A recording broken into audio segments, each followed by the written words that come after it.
Boa noite. Boa noite, pessoal. Boa noite, Sanga. Tudo bem, pessoal?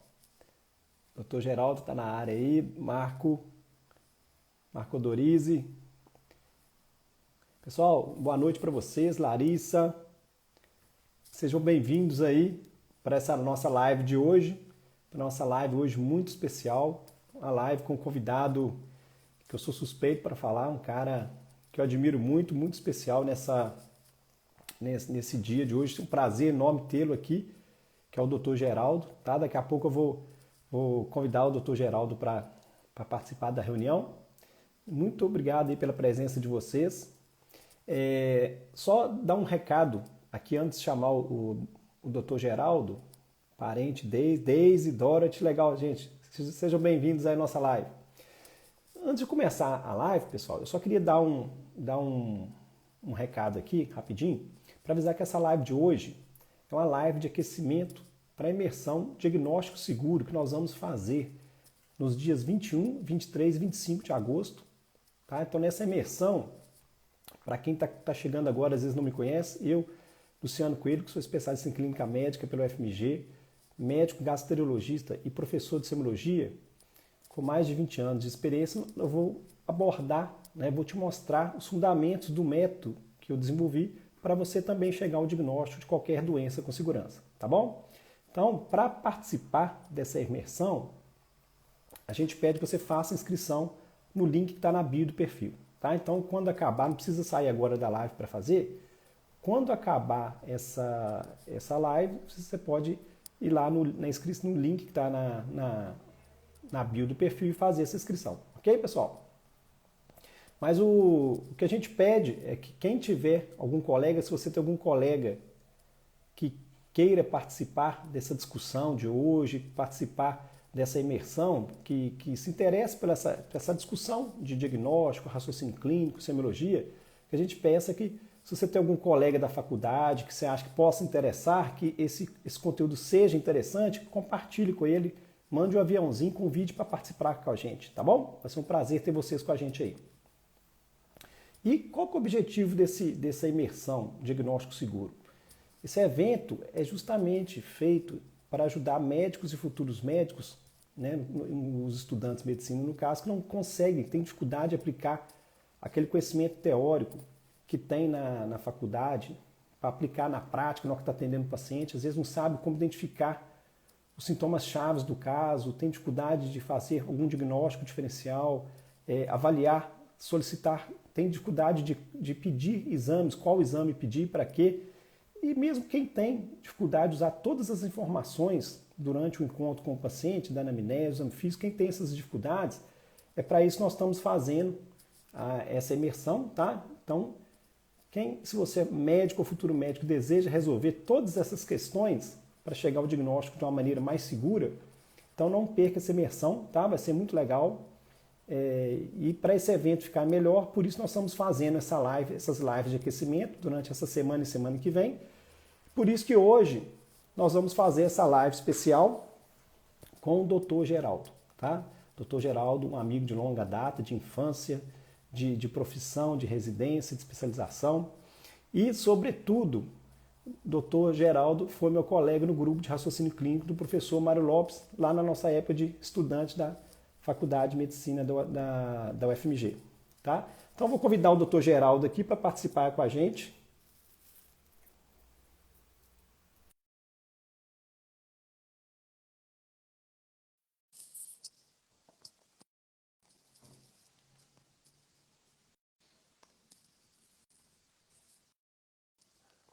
Doutor Geraldo está entrando na área.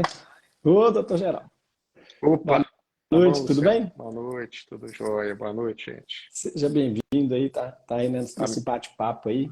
tá me escutando bem, né? Tá ótimo, você está me ouvindo direitinho também? Tô ouvindo direitinho. Legal. Obrigado aí. Legal. Geraldo, prazer enorme ter você com a gente hoje, né? Eu sei desse esforço seu para participar com a gente. A primeira live, né, Geraldo? Só eu mesmo para te colocar para fazer na live comigo, né? Meu esforço é só para entrar na rede social, mais nada. É legal. Mas é mais um bate-papo mesmo, bate-papo de amigo, bem tranquilo, tá? É um prazer enorme, tá? Pessoal, para quem não conhece o Dr. Geraldo, deixa eu apresentar, tá? Dr. Geraldo possui graduação em medicina pela Universidade Federal de Medicina, então formou na Faculdade de Medicina, depois fez residência em clínica médica no Hospital das Clínicas do UFMG, depois ele fez residência em oncologia clínica pelo Hospital da Baleia, é mestre e doutor em clínica médica pelo UFMG, ele é um oncologista clínico da Cetus Oncologia e do Hospital Semper de Belo Horizonte e é coordenador da COREM, da Comissão de Residência Médica do Hospital Semper. Então, queria agradecer muito a presença, né, de você, Geraldo. Muito obrigado aí pela presença. E chega de formalismo, né? Agora nós vamos bater o papo, né, cara? Isso. Legal. Eu que agradeço Geraldo, o convite aí, Luciano. Vamos. legal. Geraldo, como que era? Eu queria só que você explicasse para o pessoal como que era na época. Nós vamos falar um pouquinho da época de estudante, depois a gente fala da época da especialidade, o rumo que você tomou. Pode ser? Claro. Então, como que era o grupo, assim, o grupo que a gente participou quando era estudante? A gente fez parte de um grupo de raciocínio clínico do professor Mário Lopes, né? O professor Mário Lopes, para quem não conhece, era um professor lá da FMG, clínico e cardiologista, muito conceituado no país, que tem um livro famoso de semiologia médica. Semiologia médica, para quem não conhece, seria o estudo dos sinais e sintomas para chegar ao diagnóstico. Ele tinha um grupo de raciocínio clínico lá na Faculdade de Medicina para os estudantes de medicina que queriam participar. Né? Tinha uma forma de entrar, e aí a gente participou. Eu participei dois semestres. Você também, Geraldo? Você foi? Três. Três, né? Três semestres. E a gente participou junto, e depois a gente fez a residência de clínica junto, né? Clínica Isso. médica. Eu fui para a GAça e Exatamente. fui para a oncologia. Então, Isso aí. Geraldo, para quem não conhece, é meu conterrâneo de Ponte Nova, meu amigo, colega de infância, de escola. Então, mesma idade, né, Geraldo? Mas, Geraldo, então, você poderia explicar como que era o grupo da raciocínio clínico do professor Mário Lopes? Como é que era esse grupo? Então, o que acontece? Lá na Faculdade de Medicina do FMG, a gente, pelo menos na nossa época, né, Luciano, o sistema de ensino médico era bem mais antigo, né? Não era baseado em solução de problemas igual a maioria das faculdades hoje em dia adotam, né?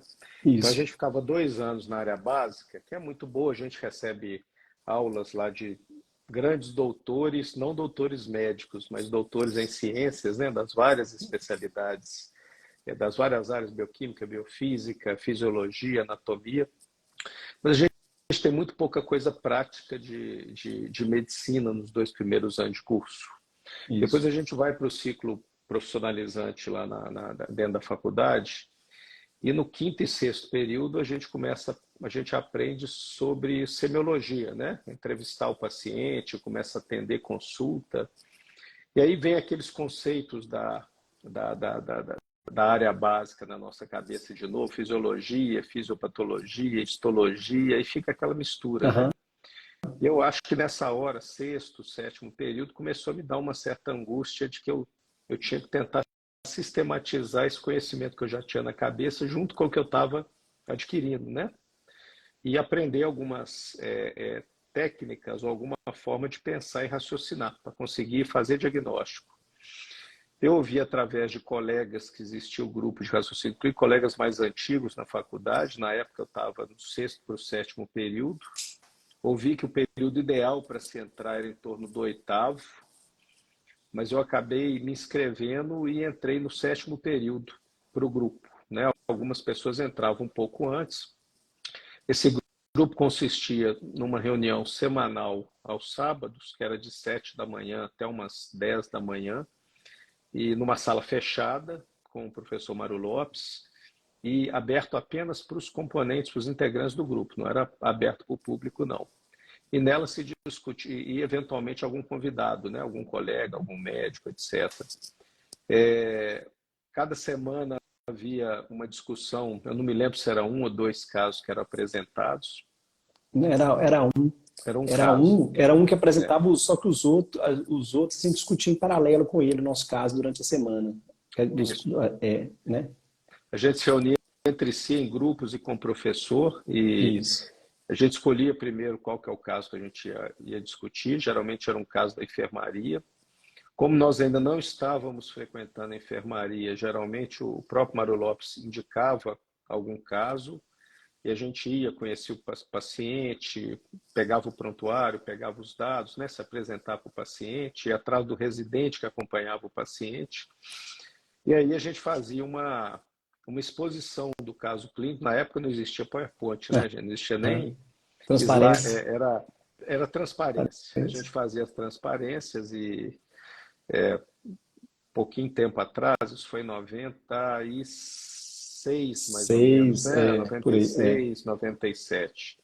Então a gente estava na era analógica ainda, né, Luciano? A gente fazia na transparência o caso, apresentava o caso clínico. O Mário Lopes ele tinha um foco muito grande em anamnese e em exame físico. Era aquele professor que examinava o paciente, falava da B3, da B4, desdobramento de B2, coisas que a gente quase que nunca mais ouve na vida, né? Para frente profissional, as pessoas falarem.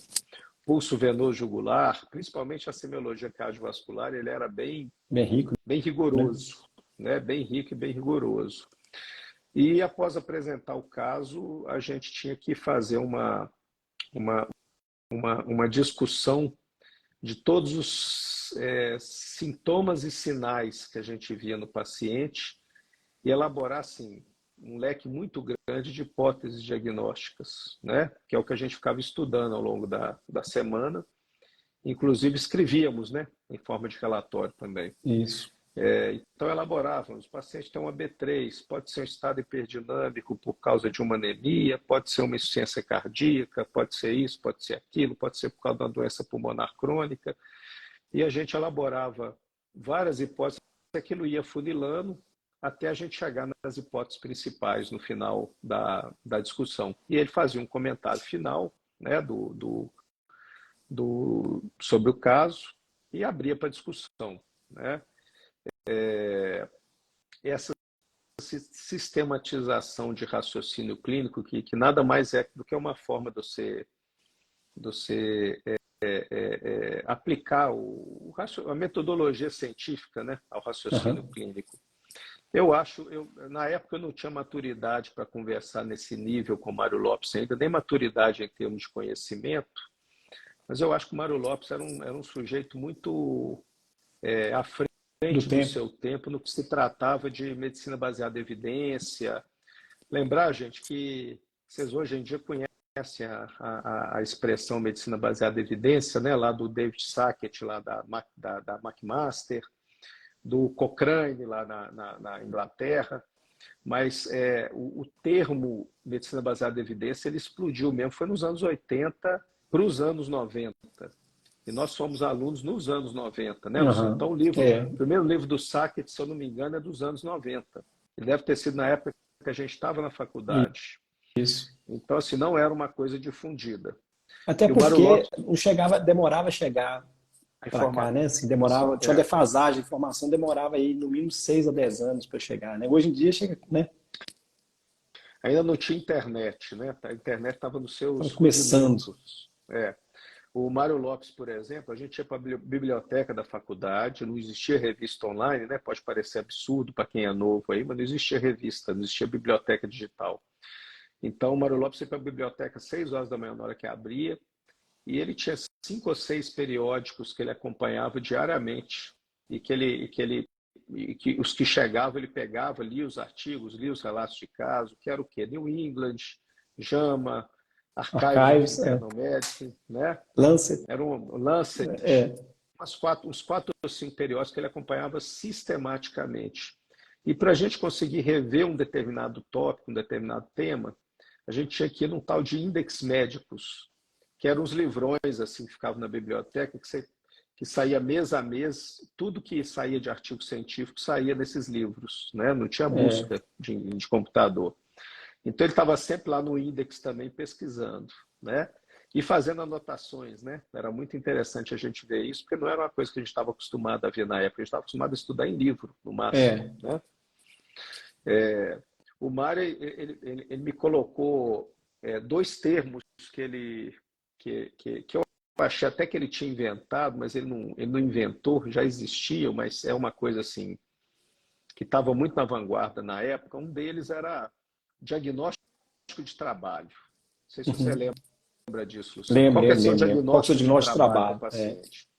O que é o diagnóstico de trabalho nessa concepção? O diagnóstico de trabalho é você ter um caso completo, o nosso raciocínio clínico ele nos permite formular hipóteses, mas na verdade o médico, o clínico, nunca tem certeza de nada, né, se ele está certo. Porque tem muitas variáveis envolvidas, né, gente?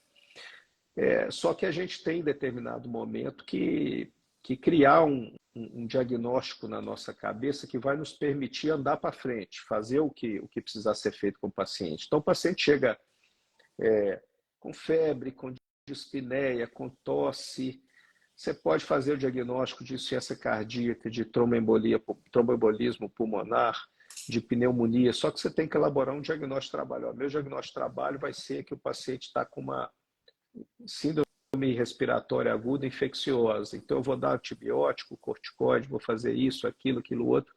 E você tem que ir reacessando seu diagnóstico de trabalho para você tentar confirmar ou refutá-lo, nunca fechando para os outros diagnósticos, né?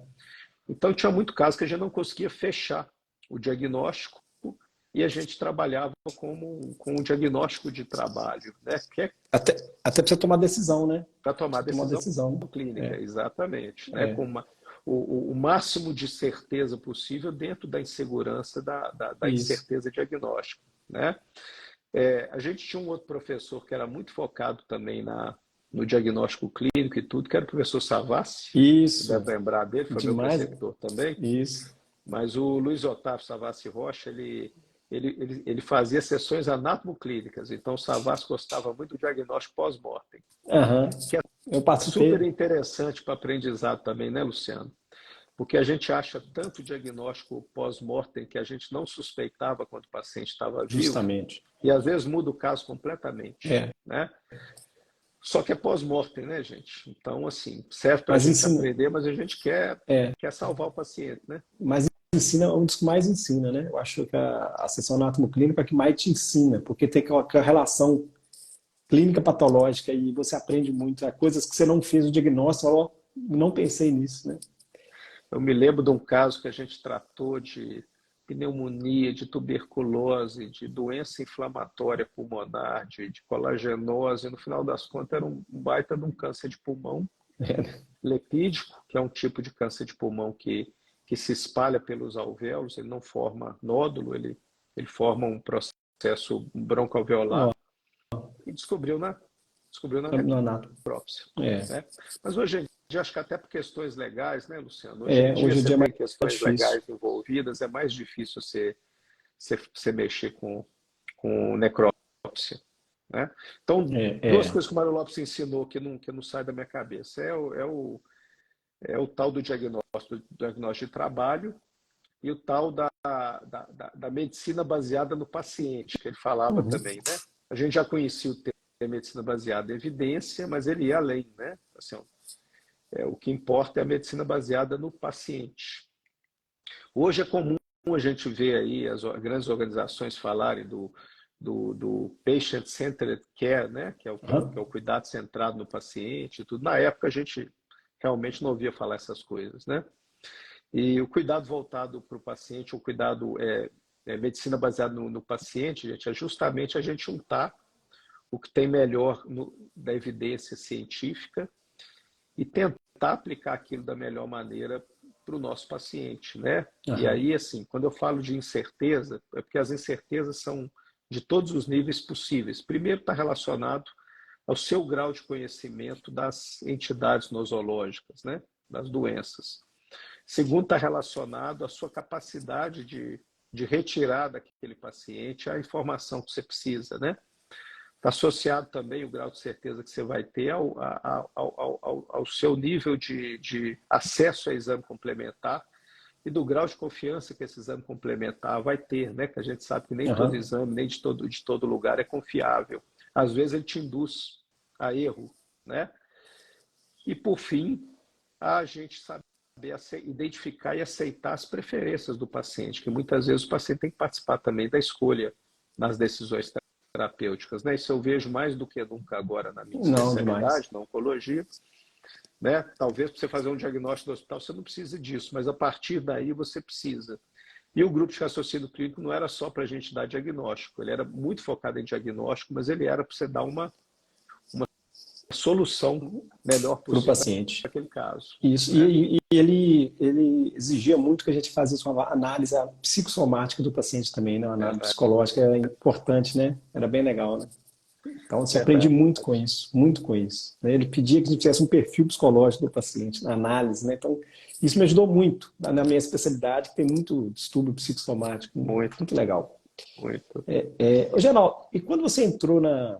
Mas você está falando negócio da... A gente sempre tem a diagnóstico de trabalho, mas sempre certificando se realmente essa hipótese é correta, né? Assim, enterrando.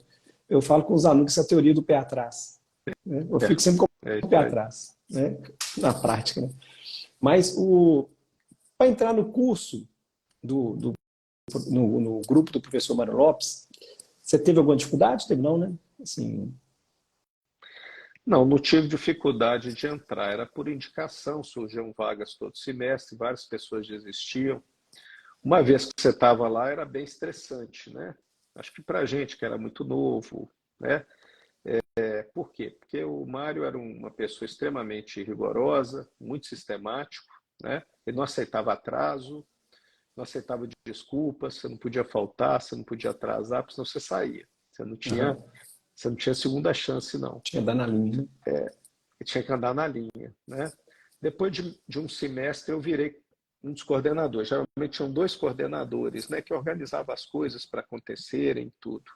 Quando você é coordenador, é mais estressante ainda, porque você tem que deixar os outros para fora da sala, né? Então, se um colega seu está atrasado e deu 7 horas da manhã, toca o sino, fecha a porta, ninguém entra mais, não. E quem faltava mais de uma vez, se eu não me engano, no semestre, era convidado a se retirar do grupo, né? Eu acho que para os padrões atuais seria muito pouco aceitável. Eu acho que quase ninguém ia querer participar do grupo.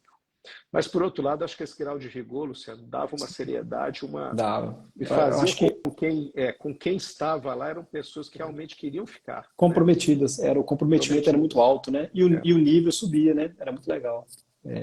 Eu também acho, eu concordo. É interessante, assim, ocupava bastante tempo da gente, né? Aquilo é uma coisa que ocupava bastante tempo, mas não era, vamos dizer, uma caça a um certificado, porque um certificado do grupo de raciocínio clínico, ele só servia mal para o FMG, né? Ele não era uma currículo, coisa né? Para o currículo. Não era uma coisa para currículo, valeria muito mais uma iniciação científica, uma monitoria, né? Mas a gente buscou isso aí realmente porque para o aprendizado e para a vida futura foi uma coisa muito mais importante para a gente. Apesar que assim, a gente fazia as coisas de currículo, né, monitoria, estágio, a gente fazia essas coisas. Apesar que hoje é um estresse maior, que hoje é muita exigência de currículo para pontuação. Mas na realidade, igual o Breno fala, né, o professor Breno, eu concordo também. Quem é bom, passa sobrando, porque assim, o pessoal veja os alunos muito preocupados com fazer coisas de currículo. De currículo, né? Pontinho de currículo, mas o cara que é bom mesmo, ele não precisa de pontinho de currículo para passar, não é? Passa independente do ponto de currículo. Né? Ele acaba fazendo, né? Mas, então, às vezes eu vejo os alunos deixando de fazer alguma coisa que iria acrescentar na vida profissional dele para fazer algumas atividades que não tem sentido a não ser por ponto de currículo. Isso a gente vê, sabe? Né? A gente que é professor, a gente vê muito isso, né? Verdade. E você lembra alguma história interessante assim, que te marcou na época do grupo do professor Mário Lopes? Você tem alguma história assim que você lembra de cabeça? Teve um caso interessante. Eu acho que eu aprendi assim muito a respeitar mais o jeito de cada pessoa, de cada paciente, com o jeitão do Mário Lopes. Que, acima de tudo, ele era uma pessoa que respeitava muito. Era quase que a medicina era quase que um sacerdócio para ele mesmo, literal, né, a palavra. Teve uma vez que um colega foi apresentar um caso e na hora da análise psicossomática ele falou assim, mas o paciente é muito chato. Na hora que ele falou que o paciente é muito chato, o professor Mário até mudou de cor, sabe? Uhum. E ele rezou depois uma missa lá para falar que não existe paciente chato, né? Você que não conseguiu entender o paciente, você que não conseguiu entender as demandas dele, o que tá causando as queixas dele, mas ele ficou extremamente indignado com aquela colocação do colega, né? Que falou como a gente conversa assim, poxa, esse paciente é chato, esse familiar é chato, né? E a partir de então, assim, eu não concordo com ele, eu acho que tem muita gente chata, né, em toda a área, o paciente é gente também, tem gente chata mesmo, mas eu tento diferenciar assim, o que está causando aquela irritabilidade, aquela cobrança da pessoa, aquela insegurança que a pessoa está, o que o familiar está, né? E muitas vezes é culpa do sistema, é culpa de onde você está, é culpa sua, é culpa do colega que veio antes, é culpa do hospital, enfim, deixar a pessoa insatisfeita, né? A gente tem que tentar entender isso aí. E se a gente procura entender a pessoa e não ter uma postura reativa, não ter uma postura de agressividade para com ela, geralmente a gente consegue reverter esse tipo de situação, né? Isso é uma coisa que eu aprendi muito com ele, sabe? Eu ficava pensando, o respeito ao paciente era tanto que no quarto de isolamento ele recusava entrar de máscara para, né, por causa de respeito ao paciente. Eu ficava imaginando ele na época do Covid, né? Como é que ele, Ele teria como é que seria? morrido, É, tadinho, seria um dos primeiros, é, né? Ele não gostava que acordasse o paciente, né? isso. O paciente estava dormindo, você tinha que ficar esperando.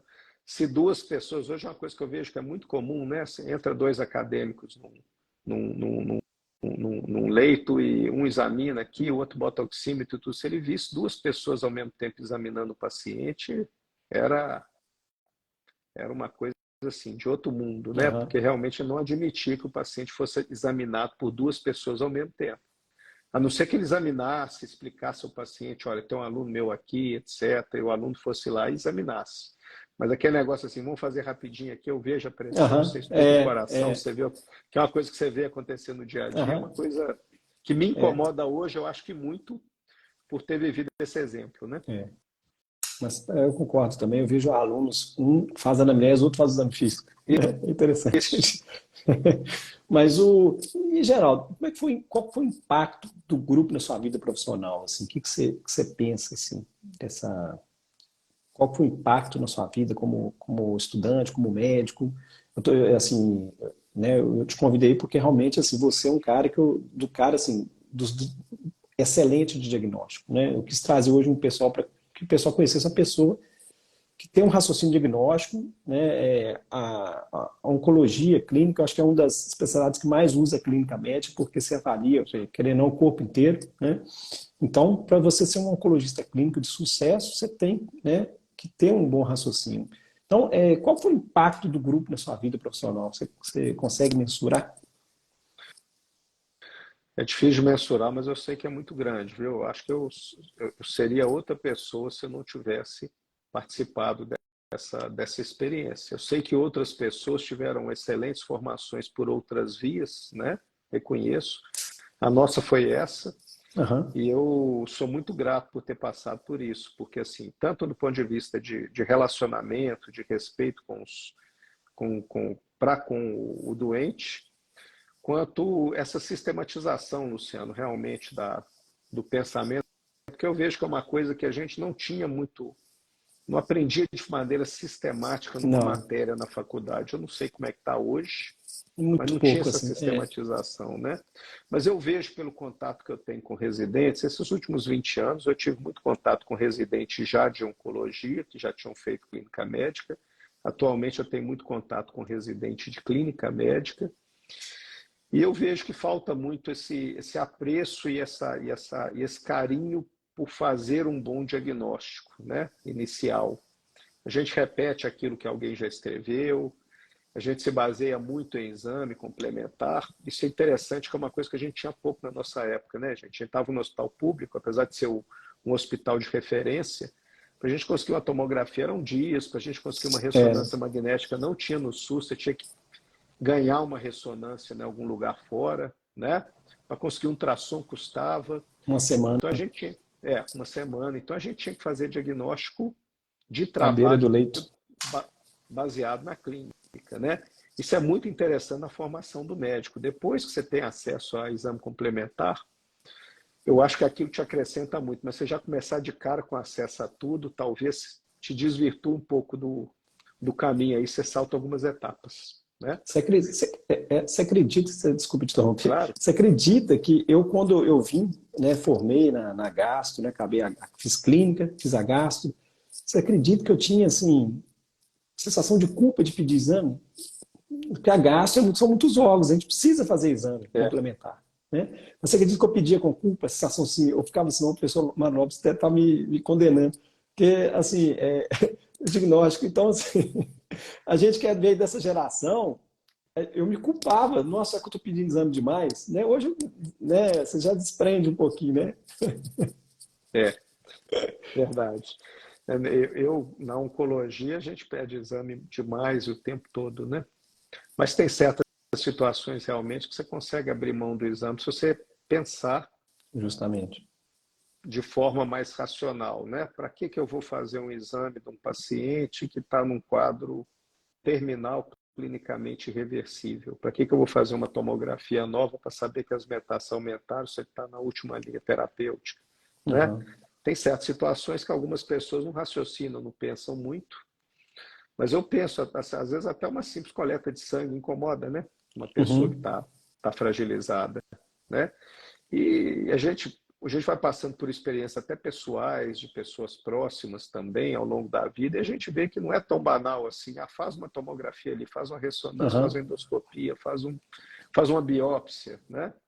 A gente tem que pensar muito que as pessoas não querem estar doentes, não queriam estar doentes, então elas não querem também ficar fazendo exame, não querem que os outros fiquem incomodando elas, né? Isso. Isso é uma coisa. Então a gente tem que pensar muito que o paciente está ali na sua frente, não é porque ele está gostando, porque ele quer que você fique pedindo um monte de exame para ele, não. É para você tentar ser o mais objetivo possível para poder ajudá-lo sem mudar tanto a rotina de vida dele, né? Isso é uma coisa muito importante a gente pensar. E uma lição importante que você está falando com os alunos novos, para eles entenderem, né? Porque vem de uma geração high-tech, de muito exame, muita tecnologia acessível, nem sempre para todos os pacientes, mas a gente tem que estar pensando nisso mesmo. O risco desses exames, radiação, custo para o sistema, então a gente tem que estar avaliando isso tudo. Sempre pensando melhor para o paciente. E, Isso. Geraldo, e para a garotada que tá aí, né? Que dica que você daria? Você daria algum conselho, alguma dica para quem deseja fortalecer essa habilidade de raciocínio desde cedo? Você tem um conselho assim que você... Olha, primeiro, eu acho que assim, quanto mais conhecimento a gente tiver nas mais diversas áreas da medicina, e não só medicina, viu, gente? Tudo, história, filosofia, tudo isso acrescenta muito na nossa formação intelectual e nos nossas sinapses aí, né? Para a gente poder associar as coisas. Quanto mais conhecimento a gente tiver, melhor. Para ter conhecimento, nós temos que ter leitura, análise, reflexão. Não é aquela coisinha rápida que você vê um filmezinho do TikTok e já sabe o que está acontecendo ali, né? Lembrar que os grandes nomes da ciência, aí, século XIX, século XVIII, o que eles faziam? Só liam e pensavam ali na beira do leito no que eles estavam, do que era aquele caso que estava do lado deles. É o tanto de contribuição que eles deram para a ciência, né? Uhum. Então, eu diria assim, muita leitura para te dar uma base, mas para você aprender, você tem que ter muita prática, para você aprender medicina. Então, você tem que aplicar o que você leu, mas tem que ser na beira do leito mesmo, tem que ser discutindo o caso. Se você quiser estudar sobre uma doença, aproveite o caso que apareceu para você daquela doença e procure estudar aquele caso. Vai aparecer outro, mesmo que seja raro, daqui a pouco aparece outro. Você já vai ter uma outra visão, você já vai estar num outro patamar de raciocínio para aquele caso, porque você já viveu aquilo antes. Procura acompanhar os casos que vocês fazem, vocês começam a acompanhar, por exemplo, Acompanhei um caso no pronto-socorro, internou, nunca mais soube do caso. Não, vai lá, procura saber, conversa com o médico, visita o paciente, vai no CTI, procura saber de um familiar como é que ele voltou para casa, para vocês terem uma ideia de como que essa linha do tempo andou para essa pessoa, né? Isso aí dá uma experiência muito grande para a gente enquanto médico, né? Então, assim, eu acho que as pessoas que são interessadas, quando a gente pega um residente, Luciano, no seu caso, aluno, que é interessado, que vem, te pergunta, fala que quer acompanhar junto, fala que quer ir lá ver, pergunta para você do paciente, o orientador seus também vai ficar muito mais motivado Muito a mais. trazer conhecimento para vocês, né? Porque vai ver que vocês têm um interesse genuíno naquilo ali. Vocês não querem só fazer uma prova, não querem só ganhar uma nota. Vocês O querem professor quer aprender de ensinar. fato. O professor de verdade é que quer ensinar. Né? Então, Exato. eu acho que quem tem interesse, ele vai querer passar esse conhecimento. Né? Eu acho que a gente vê isso. As turmas interessadas, o professor, a motivação é uma. A turma desinteressada É toca o outra barco. coisa. Né? É Ué, outra não tem. coisa. E a gente Mas, aprende com um caso simples, a gente aprende com um colega, conversando com um colega, a gente aprende com um médico que às vezes não é aquele médico que você considera que é o top. Na maioria das vezes você não vai lidar com pessoas assim extremamente diferenciadas, você vai lidar com pessoas comuns, colegas mesmo de profissão, ou da equipe multidisciplinar também, que é uma coisa que você tem que respeitar muito, né? aham, Os outros profissionais, psicólogo, nutricionista, farmacêutico, enfermeiro, porque você tem muito a aprender com todos esses profissionais. E o seu maior livro é o paciente que está na sua frente, né? isso. Então, só que se você não tiver um preparo, você também não aprende. O que a gente vê muito é a pessoa bater a cabeça a vida inteira e nunca andar para É, frente, né? o Geraldo, é engraçado, eu não sei se é porque a gente veio da mesma escola, né? Mas tudo que você fala é o que eu falo. É engraçado que eu falo que o seu melhor paciente, o seu melhor professor é o É, paciente. Mas você tem que fazer o dever de casa, né? você tem que fazer o dever de casa. O Você dever tem que de estar casa. preparado para ler esse livro, porque esse livro é difícil, né? É, E assim, eu sinceramente eu nunca gostei muito de aula expositiva. Acho que tem seu lugar, eu acho que mas assim, a gente vê que o aluno, o residente aprende muito pouca coisa de aula, né? Quem faz a aula, quem confecciona a aula aprende muito, mas quem está isso. ouvindo a aula nem sempre, né, gente? É, Então assim, a aula tem seu lugar aí na formação, mas eu gosto muito mais de botar todo mundo para ler um artigo e discutir o artigo, discutir um problema relacionado ao artigo, ou discutir um caso. Eu acho que é muito melhor do que ficar pedindo aulinha, né? A aulinha aham, dá uma é. falsa sensação que você está adquirindo conhecimento, mas o que você fica para você daquilo ali é muito É, pouco, no o, final das contas. a realidade, a gente modelou o professor Mário Lopes, né? Pelo menos eu não sei, mas eu estudo, você tem que estudar muito a parte de atualização oncológica, aquela coisa toda, mas em termos de, eu estudo os casos que aparecem para mim, né? Eu me atualizo estudando o paciente, é o que o Mário Lopes fazia, né? Ele viu o Uhum. caso, ele ia estudar, vou estudar o tratamento atual daquela doença que eu estou atendendo, o diagnóstico daquela doença que eu estou atendendo naquele momento, porque aí você tem um motivo para estudar, uma curiosidade, você quer e você aprende. Então você aprende e não esquece, né? Você Isso. aplica, né? Então, quando você estuda o caso, você começa a dominar mais, você não retém a informação. Você não esquece igual você estuda para a faculdade, você estuda a aula lá para a prova, você esquece. Porque não tem motivação nenhuma, não ser ponto, né? E é isso a gente aprendeu, né? A estudar o caso e o caso, como você falou, o caso sempre repete, né? Então, a experiência vem Repete. disso, né? O bom médico é aquele que faz diagnóstico rápido, mas porque ele já viu um caso no passado, né? Exatamente. É, E a gente lembra, gente, de doenças assim que você viu uma vez na vida, parece um outro caso, ninguém sabe o que que é. Você sabe porque porque você você teve curiosidade tem disso. Aquilo te curiosidade. causou uma angústia que te É, fez se informar a respeito, né? Então não feche os olhos para os casos difíceis, não, porque são os que mais ensinam para a gente, né? Acho que isso legal. é uma coisa. E outra coisa, acho que a gente tem que ter muito senso crítico também, né, Luciano? Para ver o que que a gente errou, né? Ó, Isso. esse paciente, se eu não tivesse feito isso, talvez ele tivesse vivido mais, talvez tivesse salvo, né? Acho que todo médico aí que pratica muito, ele tem os, Os pontos positivos e os negativos, né? Na as, história. Eu tenho que aprender com os né? erros. A gente contribui negativamente para muita gente, né? Também para tentando acertar, né? Espero na Isso. maioria das vezes, mas a gente erra também. E é super importante a gente aprender os casos que a gente podia ter feito diferente, porque vai vir um próximo e talvez você faça um pouco diferente no próximo, né? E às vezes a gente vê pessoas aí repetindo o mesmo erro, paciente após paciente, né? Porque realmente não teve esse senso crítico. Então, quem não tem senso crítico, quem não pode abaixar a cabeça e vestir aí o chapéu da humildade, não devia mexer com medicina, não, né? Porque eu brinco muito que não existe conduta correta, existe a conduta racional, né? Você só vai saber que a sua conduta Depois. foi correta se você salvou o sujeito ou não, né? Dependendo do resultado, né? Eu dou um antibiótico aqui de amplo espectro, mas talvez eu curasse a pneumonia com a azitromicina, com a amoxicilina, né? Ou talvez o paciente tenha uma adversidade daquele antibiótico muito pesado e não teria com outro, estaria melhor tratado. Mas eu adotei aquela conduta baseada numa racionalidade, né? Baseado num raciocínio clínico que tem que ser lógico e que se baseia em informações. E o médico ele tem muito que saber, ter na cabeça dele conhecimento básico, pelo menos, de estatística também, de lei de probabilidade. Qual que é a probabilidade de eu estar certo? Qual que é a probabilidade desse exame estar certo nesse caso? Né? Qual que é a probabilidade de uma mulher de 30 anos que faz um eletro e tem um supra lá, deve estar infartando? Né?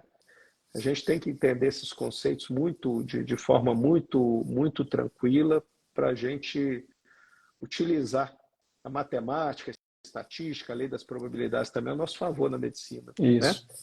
Lembrando que a matemática foi um dos grandes contribuidores para o avanço da medicina do século XX. Né? Tem um artigo da New England de 2000, da virada do milênio, vocês procuram lá, Millennium New England, lá que vocês vão ver, que tem lá as 10 ou 20 coisas que marcaram a medicina no milênio, de 1000 até 2000. 2000. Né?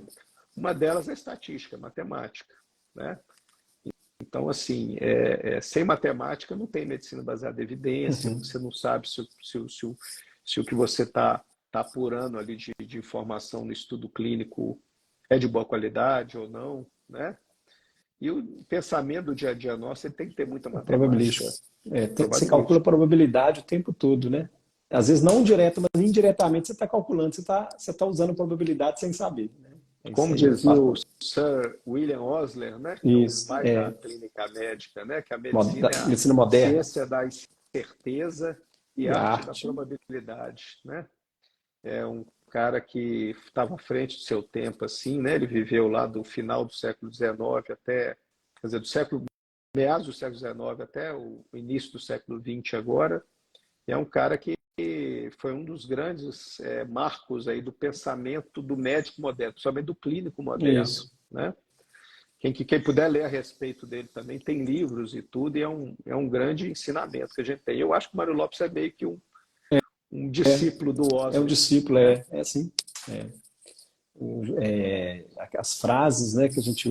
São frases famosas, bem fundamentadas, já clássicas da medicina, né? As frases do William Osler, né? Da medicina à beira do leito, das corridas de leito, né? E, Geraldo, e mudando um pouquinho, só para falar um pouquinho, e a oncologia? De onde que veio seu interesse com a oncologia? Como é que você foi para esse lado aí da clínica, foi para a onco? De onde que surgiu essa... Eu acho legal da internet que assim, a gente é amigo de anos, mas tem coisas que a gente às vezes não conversa. E na internet a gente conversa, é engraçado, descobre. Verdade. Que pessoalmente a gente quer tomar cerveja e não dá para conversar dessas coisas tão profundas, não, né? Justamente. Eu nunca pensei em fazer oncologia, não. Uma grande vantagem lá da UFMG e depois da residência de clínica também, mas da faculdade, é que você lida com muitas especialidades, né? Isso acontece em outras instituições também. Então, eu me interessei a primeira vez pela oncologia durante a matéria optativa. Oncologia eu acho que ainda não faz parte do currículo obrigatório das Não, faculdades, não, não isso faz? parece que Pois não, é, parece que que é um não. É absurdo, daquela né? conversa, aquela reunião que a gente teve aqui, não, parece que não. Que é um absurdo. Mas é a segunda doença que mais mata, né? E não faz parte do currículo. Mas eu fiz uma matéria optativa no nono período, na faculdade, gostei muito. Mas fiz também cardiologia, fiz endócrino e pensava em cursar alguma coisa clínica mesmo, mas não necessariamente oncologia. Durante a residência de clínica, a gente internava muito paciente oncohematológico, né? Eram Uhum. pacientes que marcavam muito. E aí eu resolvi, durante o final da residência, a gente podia escolher nos últimos 6 meses os ambulatórios que a gente quisesse para poder fazer especialidade. Eu resolvi escolher endócrino e oncologia. E fiquei só nos dois durante 6 meses. E aí eu fui vendo um outro lado da oncologia que eu não conhecia. Eu conhecia o lado do paciente grave, do paciente internado, do paciente terminal. Aí fui conhecendo o lado do paciente que chega bem, do paciente que acabou de ter um diagnóstico, do paciente que começou a fazer um tratamento, do paciente que está enfrentando uma toxicidade, que está em remissão, que recai. E aí fui interessando, achei a especialidade muito clínica, né? Eu queria uma Aham. especialidade que pudesse aplicar conhecimento clínico. É uma especialidade que, ao mesmo tempo que ela é muito clínica, ela também tem uma parte muito específica. Então, é uma especialidade que te dá uma certa exclusividade, né? Que ninguém mete o bedelho na oncologia, né? Aham. Aham. E, e essas coisas foram me fascinando. Eu comecei a trabalhar, eu ainda estava na residência de clínica e conheci colegas oncologistas que foram me chamando para vamos fazer oncologia, você tem que vir trabalhar com a gente, vamos fazer com a gente aqui e tal, porque viam que eu tinha interesse em Aham. acompanhar os pacientes deles, em discutir os casos, em Como que ajudar, abre etc. porta, né? O A porta, interesse abre porta, né? a porta. Até hoje, gente, com 24 anos de formado, com quase 25, eu recebo mais paciente dos médicos mais velhos ou de ex-professores do que de propriamente de colegas, né? Ou gente mais nova. Então, assim, a gente tem muito. Os contatos que você faz, às vezes, na faculdade ou na residência, marcam tanto as pessoas que as pessoas, né, Aham. É. passam a confiar em você ou não, né? Ou não também, né? Então, aí veio esse convite para fazer oncologia, resolvi fazer e estamos nessa aí. Legal. Né? Legal conhecer essa história aí. Essa eu não É, sabia, não. O Geraldo, e falando um pouquinho você é coordenador da residência médica aí do Hospital Sempre. isso, Você já foi coordenador lá da residência do Hospital Baleia, né? Essa isso. residência sua é residência geral de várias especialidades ou só da oncologia? É Como o é que é que que essa experiência acontece? sua com a residência? Em 2005, eu virei coordenador da residência de oncologia lá do Hospital da Baleia, né? Onde eu me especializei. Eu fiquei como coordenador da residência há uns 16, 17 anos, até eu sair do Hospital da Baleia 2 anos atrás. E passar muitos residentes assim, que estão aí espalhados por tudo quanto é canto aí, pela gente, né? E Aham, aí, nesse período de coordenador de residência, juro que eu tentei passar para os outros, a gente tentava passar, mas não é todo mundo que topa pegar, né? O salário é aham. muito bom, né, Luciano? Então, eu É, acabava ficando ano após ano. E nesse período, o que que porque gosta, né? Porque aconteceu? gosta. O que que aconteceu? Eu acabei coordenando algumas vezes a comissão de residência médica do Baleia. O que que é a Coreme, Comissão de Residência Médica? É uma instância dentro dos hospitais que tem residência credenciada MEC, em que são discutidos assuntos relacionados a todas as residências daquele hospital. Então, geralmente, você tem que ter um coordenador ou presidente dessa Coreme, e essa Coreme é uma instância em que o residente pode ir para fazer alguma queixa ou sugestão, os preceptores, os coordenadores de serviço, etc. E a interface, a Coreme é a interface que você tem com a Comissão Estadual de Residência Médica, que é o CEREM, e com a Comissão Nacional de Residência Médica, que é lá em Brasília. Tá? Há mais ou menos 2 anos eu vim para o Center, comecei a trabalhar lá. Nós temos uma equipe de oncologia, eu sou coordenador da equipe de oncologia. Existe a equipe de hematologia também, conosco, trabalha em conjunto. Lá nós não temos residência de oncologia. Mas Ah, o hospital tem uma residência tradicional de clínica médica, cirurgia e anestesia.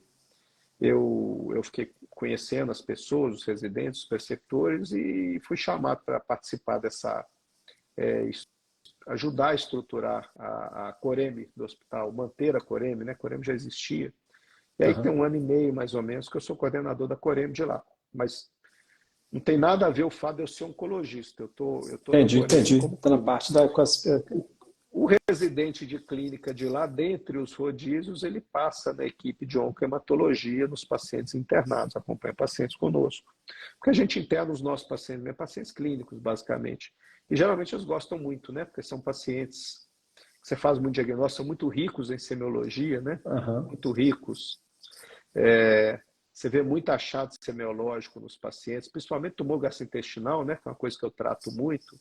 Você vê lá hepatomegalia, esplenomegalia, aranha vascular, você vê circulação colateral, ascite, você vê exame de imagem, você vê obstrução de veia cava, obstrução de trombose de veia porta, variz de esôfago. Então, assim, a oncologia mexe com tudo, né, gente? Todas as especialidades.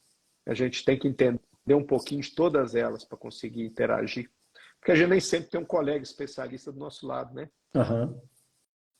E como eu trabalhei 20 anos no Sul, mais de 20 anos lá no Baleia, no SUS você não tem ali, você não tem um excelente radiologista do seu lado ali para poder olhar a imagem com você, então você tem que aprender a olhar.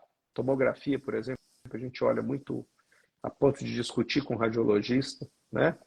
Você não tem você tem eventos colaterais gastrointestinais, cardiológicos, endocrinológicos, cutâneos, tudo de droga oncológica. Como no Brasil a gente ainda está engatinhando aqueles grandes centros oncológicos que você tem especialista de toda a área que lida só com paciente com câncer, o endocrinologista não sabe dos efeitos colaterais que as nossas drogas dão, a maioria das vezes. Nós é que sabemos.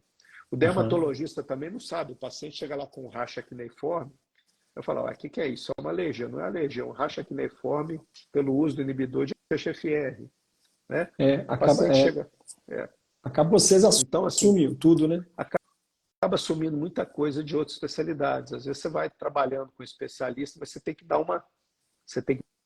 um rumo para aquele caso. Fala assim, olha, Luciano, esse caso aqui é uma hepatite, eu acho que é autoimune, pode ser também só hepatite colestática, mas essa droga dá mais hepatite autoimune, me ajuda a investigar aqui. Vamos ver se a gente faz uma biópsia, se faz uma colante de ressonância.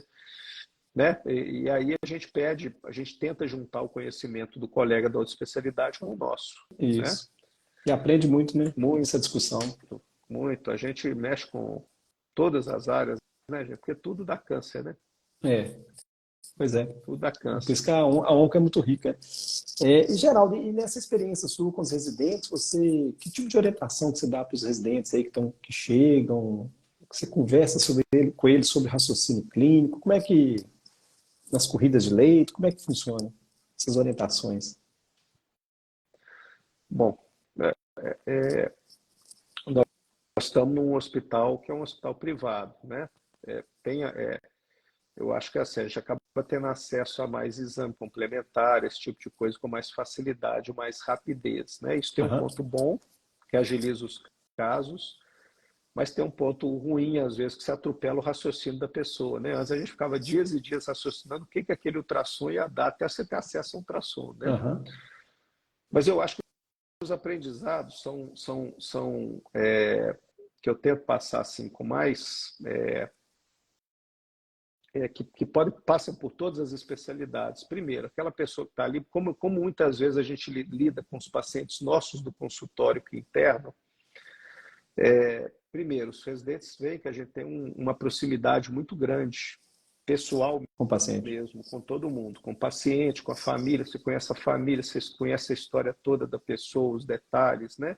Sabe o nome de todo mundo muitas vezes e tudo.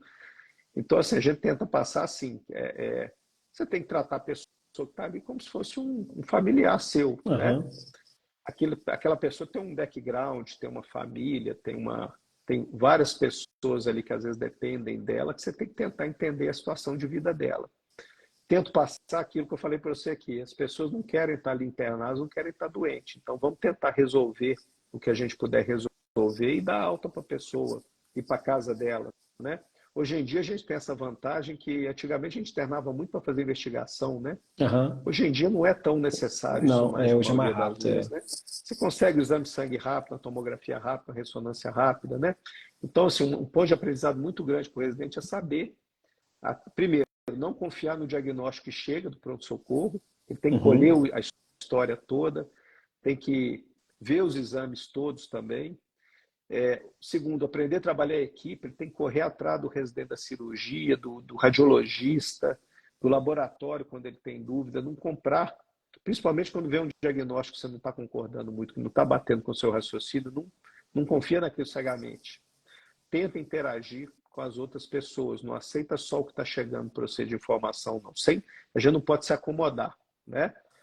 Terceiro é a gente se colocar no lugar da pessoa e ver que vamos trabalhar com o nosso diagnóstico de trabalho, vamos entender por que a pessoa internou e o que a gente precisa de fazer para tirá-la do hospital quanto antes. Aham. E vamos planejar essa alta, essa retirada do hospital desde o início da internação, né?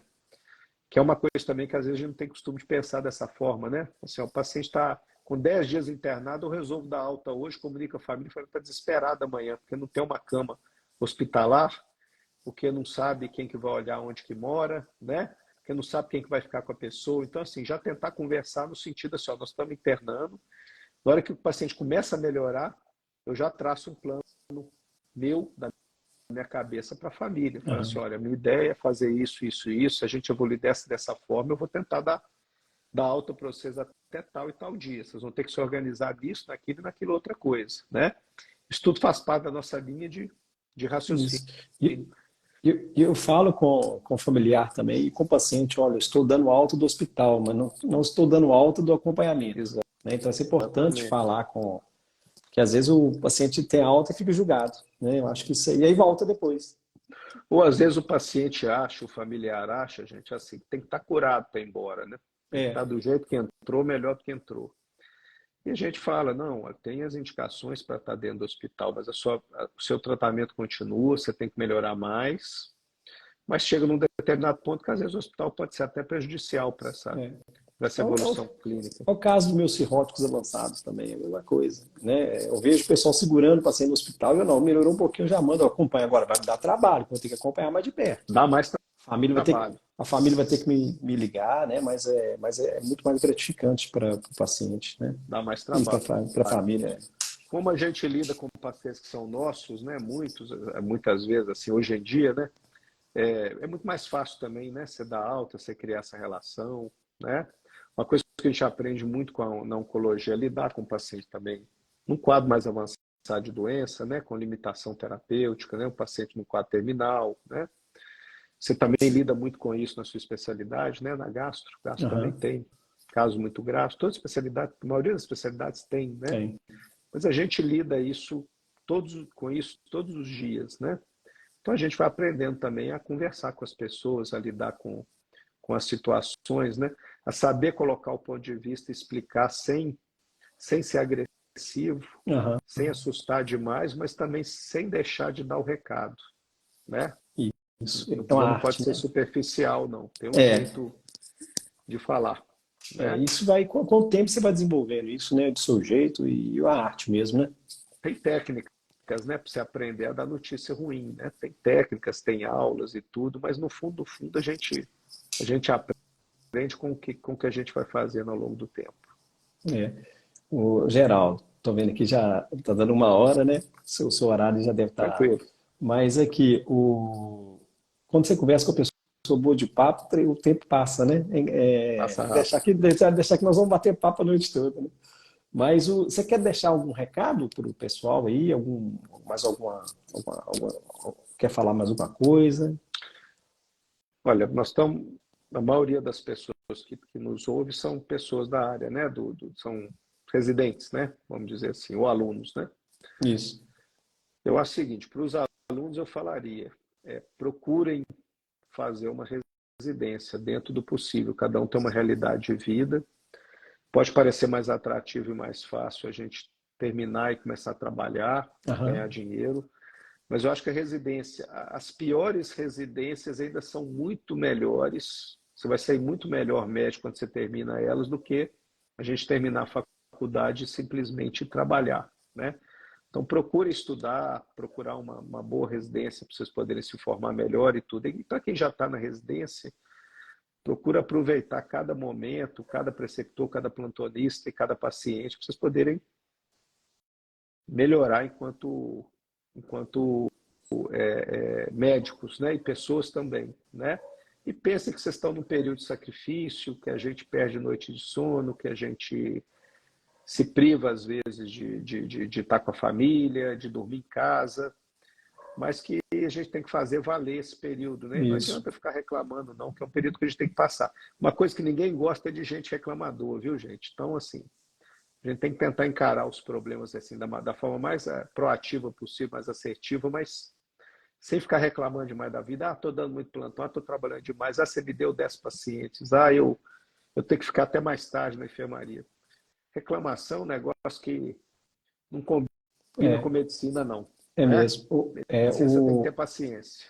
Residência é igual gravidez. Depois que tem um filho, esquece das coisas ruins, né? Assim, aí quer ter outro. Quer ter outro, não, depende da área, né? Mas eu acho que vocês têm que aproveitar e se dedicar mesmo e assim, não cabe preguiça, não cabe empurrar trabalho.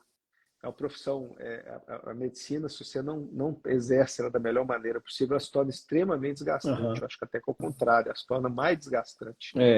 Porque você começa você começa a falhar, você começa a ter erros, você começa a ter mais estresse, né? Você começa a deixar muita ponta solta, né? E isso é muito ruim, faz muito mal para a gente, né? Então não tem jeito, tem que estar nessa, tem que dedicar. Legal, bom demais, Geraldo. Geraldo, muito legal a conversa, tá? E depois a gente pode até combinar mais, que tem muito assunto para gente discutir aqui, viu? Tem caso clínico, né? Eventualmente aí, a gente tem casos interessantes, a gente pode discutir casos. Acho que seria melhor. Legal, seria interessante. Até com residente, né? Com estudante, é legal. Bem boa ideia, viu? Vamos trabalhar isso. Legal. E, pessoal, só antes de terminar, só o último recado, tá? Então, terminando a live aqui, vocês vão lá e vai no link que está na bio do perfil e faz a inscrição na imersão Diagnóstico Seguro. A gente trouxe aí um cara excelente diagnóstico, que é o Geraldo hoje, tá? Para aquecer aí essa semana. Lembrando que as aulas da imersão vão ser no dia 21, 23, 25 de agosto. Tá bom? Que aí nós vamos mostrar um pouco dessa sistematização, né, dessa experiência que a gente vê desde lá do grupo do raciocínio do professor Mário Lopes até o que a gente vem aprendendo ao longo da vida. A gente foi tentando colocar isso que o Geraldo falou como se fosse um método, né, de sistematização desse raciocínio para ajudar vocês. Tá bom? Então, para inscrever, tá?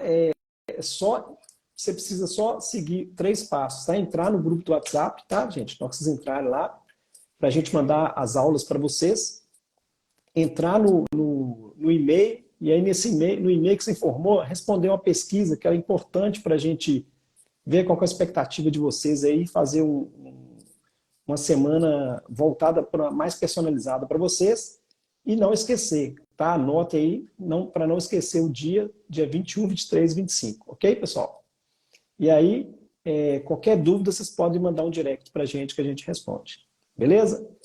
Geraldo, muito obrigado, tá, pela presença aí, que foi sensacional, viu? Bom demais a participação sua aí. Eu tenho certeza que o pessoal durou muito. Daquela época, porque tem muito tempo, viu, cara? Muito tempo. Foi bom, não, é legal que a gente vai conversando e eu também vou lembrando, né? E vai tendo os casos aí que a gente vai lembrando. Muito legal. Isso. Geraldo, obrigadão, tá? Valeu mesmo. Grande abraço aí. Boa noite para você. Boa noite. Valeu. Tudo de bom. Boa noite. Valeu. Boa noite, pessoal. Obrigado para vocês por terem participado aí também.